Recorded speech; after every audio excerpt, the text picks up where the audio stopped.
यह कहानी एक छोटे से गांव की है जो नदी के किनारे बसा हुआ था। गांव का नाम था नदीपुर। नदीपुर का नाम इस गांव के पास बहने वाली बड़ी नदी के कारण पड़ा था, जो गांव के जीवन का अहम हिस्सा थी। नदी के पानी में गांव के लोग अपनी खेती करते थे, मछलियां पकड़ते थे और पानी से जुड़ी कई और गतिविधियां करते थे। लेकिन एक दिन नदी में अचानक बहुत तेज बाढ़ आ गई। गांव के लोग डर गए क्योंकि नदी का पानी उनके घरों में घुसने लगा। हर कोई भागकर सुरक्षित स्थान की ओर जाने लगा, लेकिन बाढ़ ने पूरे गांव को अपने में समेट लिया।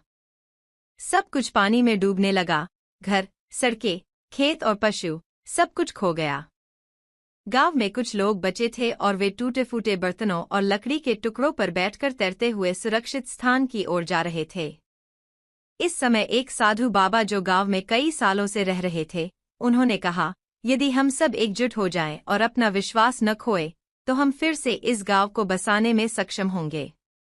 साधु बाबा के शब्दों से प्रेरित होकर गांव के लोग धीरे धीरे एक दूसरे से मिलकर नावों और तैरते बर्तनों पर सवार हो गए और बाढ़ के पानी से बचने के लिए एक दूसरे का सहारा बनने लगे। इस कठिन समय में उन्होंने एकजुट होकर अपना गांव फिर से बसाने का संकल्प लिया। कई महीनों की कठिन मेहनत के बाद उन्होंने नदी के किनारे नए घर बनाए और खेती शुरू की। धीरे धीरे उनका गांव फिर से बस गया और फिर से खुशहाल हो गया।